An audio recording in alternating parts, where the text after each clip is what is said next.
warigeze wibaza impamvu hari abantu basaza bafite umutungo utagira ingano mu gihe abandi barinda bapfa bakirwana no kubona amafunguro ya buri munsi? Uyu munsi reka tubagezeho ibimenyetso 10 byerekana kare ko ushobora kuzapfa uri umukene cyangwa uri umukire. Ntibishingira gusa ku mahirwe, ahubwo bishingira ku myitwarire yawe ya buri munsi no ku buryo utekereza. Icyakora abantu bose bafite amafaranga nta n'umwe wayavukanye, hari ibyo bakoze bakayagira. Nk'ubumenyi ku mitekerereze myiza ku bijyanye n'amafaranga, aho abantu benshi batagira ubutunzi si uko baba batabushaka, ahubwo nyine ni uko batamenya uburyo bwiza bwo kubungabunga no kubyaza umusaruro duke bafite. Kugira ubumenyi ku bijyanye no kuzigama, gushora imari no gutegura ejo hazaza ni intambwe ya mbere. Kugira intego no gutegura imbere hakiri kare. Umukire w'ejo hazaza ni umuntu ushobora gutekereza imbere no gufata ibyemezo bizamugeza aho ashaka kugera. Ni ngombwa rero gutangira kuzigama no gushaka uburyo bw'imibereho irambye hakiri kare. Guhitamo neza abo mukorana n'uburyo ukoresha umutungo. Gukoresha amafaranga yawe rero n'abo yaha cyangwa se abo mufatanya imishinga bifite uruhare runini ku buzima bwawe bw'ejo hazaza. Umukire ni umuntu uzi kwirinda gusesagura, akamenya uko umutungo we wakomeza gukura. Ubwo niba gusaza uri umukire bishoboka, ubwo no gusaza ukennye nabyo birashoboka, nubwo benshi turaje inshinga no gukora ngo dutere imbere. Yego nibyo rwose, gusaza uri umukire birashoboka, kandi nyine biba kuri benshi ku isi, cyane cyane hari ubukene bw'igihe kirekire, politiki mbi cyangwa imiyoborere idashingira iterambere ry'umuturage. Ibi rero bishobora guterwa n'impamvu zitandukanye, zirimo kubura amahirwe yo kwizigamira no gushora imari. Iyo umuntu rero akora akazi kadahoraho, kadatanga n'umushahara uhagije, cyangwa se udafite ubushobozi bwo kwizigamira, aba ari mu byago byo gusaza nta mutungo afite.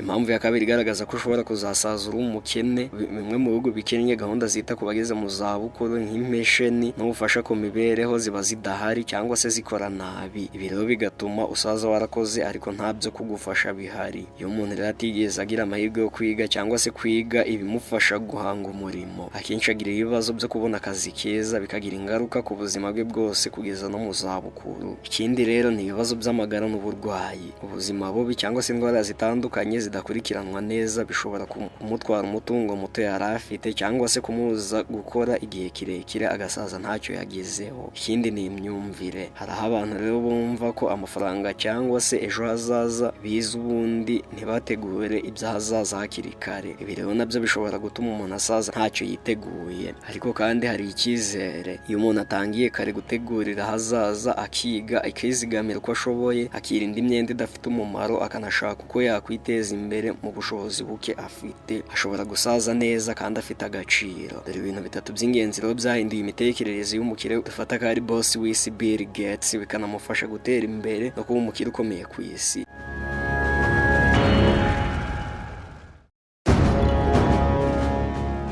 Icyambere ni ugusoma cyane no gukunda kwiga ibintu bishya. Bill Gates yakuze akunda gusoma cyane ibitabo cyane, ndetse yewe ibijyanye n'ubucuruzi ndetse n'ubwenge, ikoranabuhanga n'ubucuruzi nyine. Yavuze ko asoma ibitabo bisaga 50 buri mwaka. Ibi byamuhaye ubumenyi rero bwagutse kandi butandukanye, bumufasha kureba ikintu ku rundi rwego. Abantu benshi baruhukira kuri TV, njye rero nduhukira mu gitabo, wakaba Bill Gates. Ikindi kintu cya kabiri cyamufashije kuba umukire ni ukumva ko ikoranabuhanga ari ryo ejo hazaza. Bill Gates yamenye kare ko ikoranabuhanga, cyane cyane software, rizagira uruhare rukomeye mu buzima bw'abantu bose. Iri rero niryo pfundo ryatumye afata icyemezo cyo gushinga Microsoft akiri muto cyane. Yabonaga ko izaba iyobowe n'abafite ubushobozi bwo kuyobora mudasobwa. Aha rero yagize ati, "In the future there will be a computer on every desk and every home." Bill Gates mu myaka y'1980 nuko yiyumvaga. Ikindi kintu cya gatatu ni ugutekereza mu cyerekezo kirekire, long term vision. Gates ntiyashakaga amafaranga y'ako kanya, yashakaga kubaka ikintu kirambye. Yari umuntu ushishikajwe no kureba kure, ahisigana ku ikoranabuhanga rizaba rimeze n'icyo abantu bazakenera. Ibi byatumye rero yubaka Microsoft nk'uruganda rw'igihe kirekire rutanga ibisubizo ku isi yose. Icyo wamenya kuri Bill Gates mbere y'uko twinjira kuri top 10 yacu, Bill Gates ntabwo yakoze ibitangaza mu buryo bwa siyanse, ahubwo yahinduye imitekerereze, ashyira imbere ubumenyi, icyerekezo kirekire no gushaka gutanga igisubizo cy'ingenzi ku bantu bose.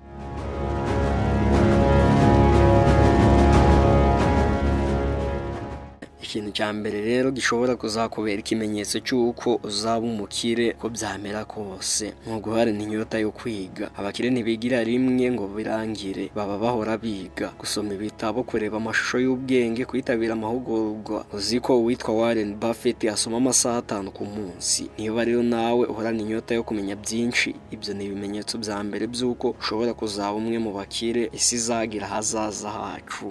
Ikintu cya kabiri rero cyerekana ko uzasaza uri umukire, uzi gutegereza inyungu z'igihe kirekire. Abantu rero bifuza byose vuba ntibagira icyo bageraho. Abahanga mu by'ubukungu bavuga ko ubukire nyabwo bubarwa mu myaka, si mu minsi. Niba rero ushobora gusubika ibyishimo by'ako kanya kugira ngo ugererwe ku nzozi zawe, uri mu nzira nyayo yerekana ko uzasaza uri umukire. Ikintu cya gatatu ni uko uzigama kandi ukagenzura imikoreshereze y'amafaranga ubona. Niba ushobora kugenzura amafaranga yawe ukamenya aho ajya ukirinda gusesagura, ni ikimenyetso gikomeye ku bantu bazasaza rero ari abakiriya. Amafaranga yose yinjira aba afite aho agomba kujya.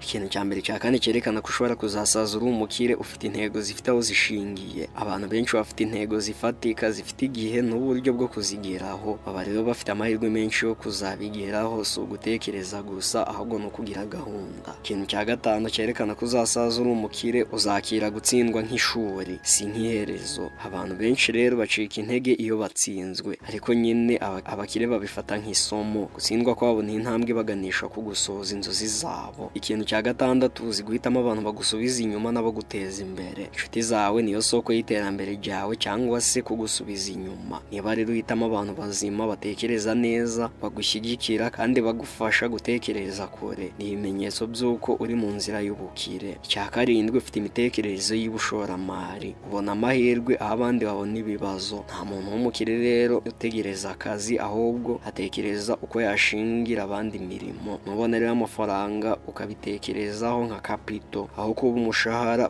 uri mu nzira nzima yerekana ko uzapfura umukire. Ikintu cya munane, uzi kwihangana no gutegereza inyungu z'igihe kirekire kizaza. Ubukire rero ni nk'imbuto, ntushobora kuyitera ejo ngo uyisarure ejo bundi. Icyihutirwa si icyo gikomeye. Iyo uzi gutegereza, gukora gake ariko uhamya amaherezo, uzabona umusaruro mwiza. Ikintu cya 9 rero, ufite ubunyangamugayo. Biro ntibikunze kuvugwa ariko nyine ni ingenzi cyane. Ubukire burambye bushingira ku kubahana no gukorera ku mucyo. Iyo wubaka izina ryiza, amafaranga azakomeza kukugana. Ikintu cya 10, ufite inyota yo gufasha abandi. Abantu benshi rero bagira umutima wo gufasha, gutanga inama, gusangiza abandi amahirwe, nibo babona imigisha myinshi. Gufasha abandi rero si ugutakaza, ni ugushora. Niba rero muri bimenyetso 10 byibuze ubonamo nibura 5 cyangwa birenga bikubereye, wowe ntabwo uri umuntu usanzwe. Hari ikintu gikomeye uri kubaka. Waba ukiri muto cyangwa ugeze ku zabukuru, hari icyizere cy'uko uzasaza uri umukire. Niba ukomeje uwo murongo,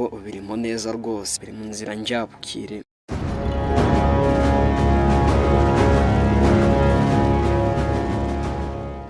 Nuko nsoje rero, wiyumviye byinshi utaruzi kandi byari ngombwa kubimenya. Ngaho kora subscribe, ufunguwe n'inzogera, ubundi tujye tubana kenshi mu biganiro byose bicukumbuye binyura kuri Kigali Post. Reka nshimire wowe tubana buri munsi mu biganiro byacu. Ibitekerezo byawe byose ubishyiraho hasi mu mwanya w'icyubahiro muri comment. Naho njye ubundi mu busanzwe nitwa The Green. Ibyiza byinshi byo mbifuriza.